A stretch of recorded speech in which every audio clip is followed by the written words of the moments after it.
Hello friends, welcome back to story with जोए।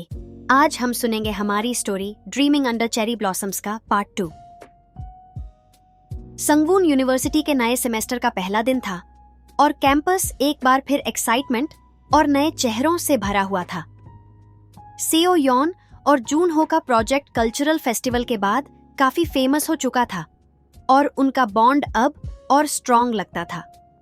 लेकिन दोनों के दिल के कोने में एक अनसेड इमोशन था जो अब तक उन्होंने एक दूसरे से शेयर नहीं किया था। लिटरेचर क्लास का शुरुआत हो चुका था और प्रोफेसर नए प्रोजेक्ट का अनाउंसमेंट कर रहे थे। इस सेमेस्टर एक कोलैबोरेटिव प्रोजेक्ट होगा जिसमें नए और पुराने स्टूडेंट्स को पेयर किया जाएगा, प्रोफेसर ने कहा।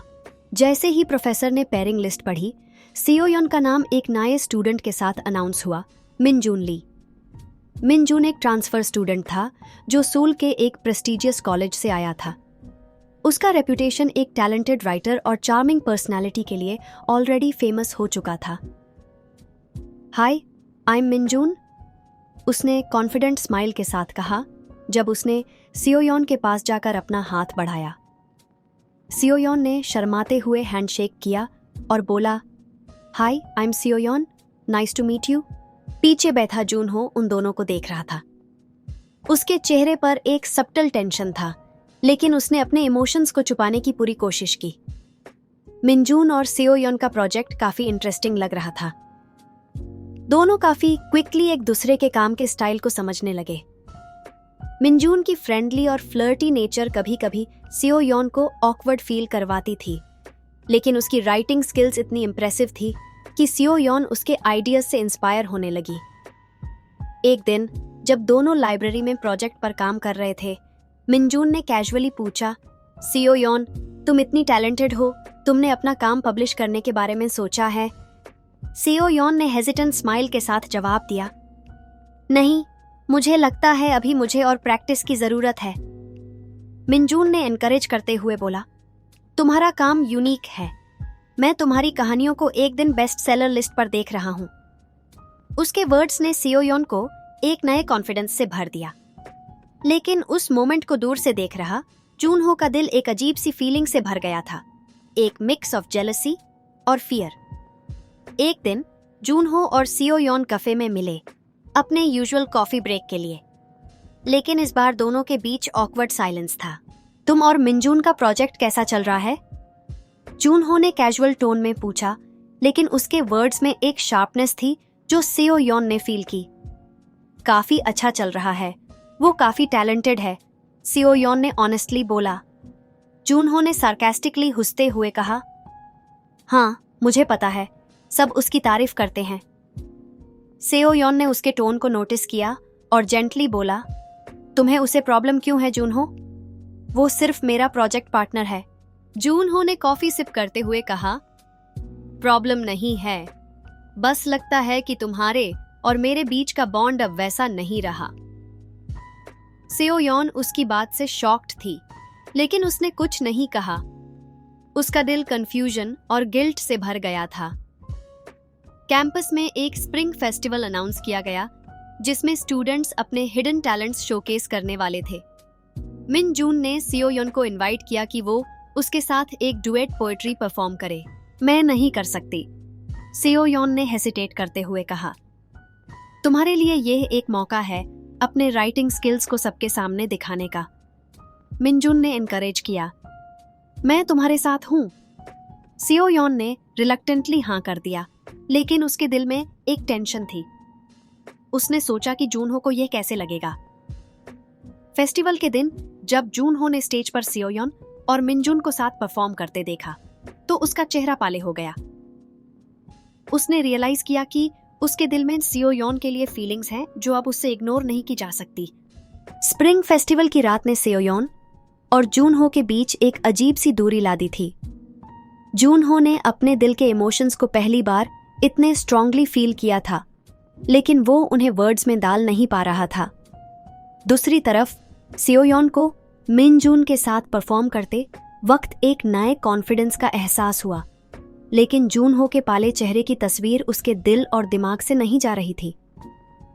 फेस्टिवल के बाद के कुछ दिन सियोयन और जून हो के लिए अनयूजुअल थे।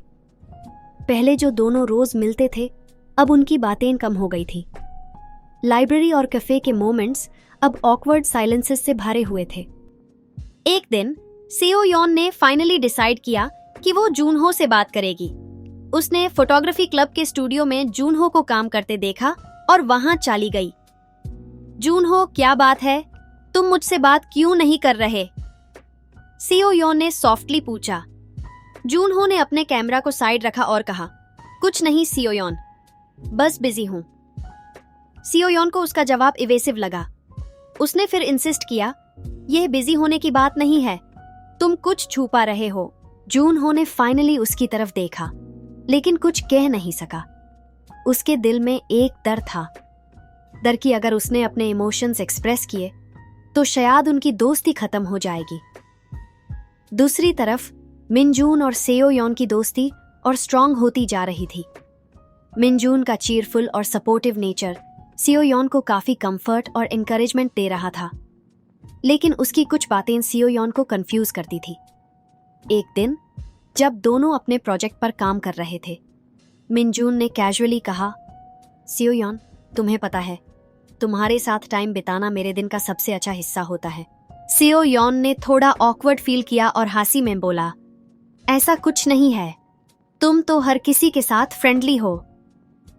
मिनजून ने एक सीरियस टोन में कहा, सबके साथ नहीं सियोयन, तुम स्पेशल हो। उसके वर्ड्स ने सियोयन को एक अजीब सी सिचुएशन में डाल दिया।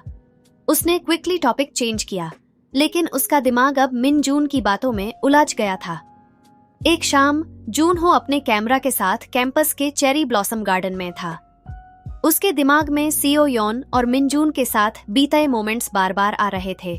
उसने फाइनली अपने डार्ट को अपने बेस्ट फ्रेंड हायजिन के साथ शेयर करने का डिसाइड किया। हेजिन फोटोग्राफी क्लब की सीनियर मेंबर थी और जूनहो की पुरानी दोस्त थी। हेजिन, मुझे लगता है मैंने सियोयन के लिए कुछ फील करना शुरू कर दिया है, जूनहो ने हेजिटेंट टोन में कहा। हेजिन ने सरप्राइज होते हुए कहा, और तुमने उसे बताया नहीं? मैं डर रहा हूं, जूनहो ने एडमिट किया। मैं नहीं चाहता कि उसकी और मेरी दोस्ती खत्म हो जाए, या फिर मैं उसके और मिनजून के बीच कुछ कॉम्प्लिकेशंस क्रिएट करूं। हेजिन ने उसे जेंटली समझाया, जूनहो, अगर तुम अपनी फीलिंग्स को अंदर रखते रहोगे तो तुम दोनों के बीच मिसअंडरस्टैंडिंग्स और बढ़ेंगी। तुम्हें अपने दिल की बात उसे शेयर करनी चाहिए। जूनहो ने फाइनली डिसाइड किया कि वो अपने इमोशंस सेओयन के सामने कन्फेस करेगा। उसने लाइब्रेरी के पास सेओयन को देखा और उसके पास गया।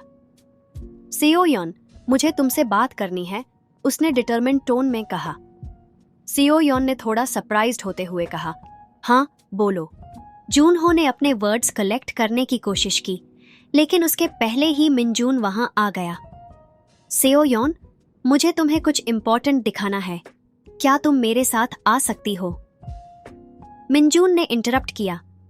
सियोयन ने एक सेकंड के लिए जूनहो और मिनजून के बीच देखा। ऑफ कोर्स मिनजून, उसने कहा और मिनजून के साथ चली गई। जूनहो वहां खड़ा रह गया। उसके दिल में एक और बार डिसअपॉइंटमेंट का एहसास भर गया। Ending tease. जूनहो अपने इमोशंस को कब तक छुपाएगा? क्या मिनजून और सियोयन के बीच कुछ रोमांटिक स्पार्क डेवलप हो रहा है? और क्या सियोयन जूनहो के साइलेंट फीलिंग्स को कभी समझ पाएगी?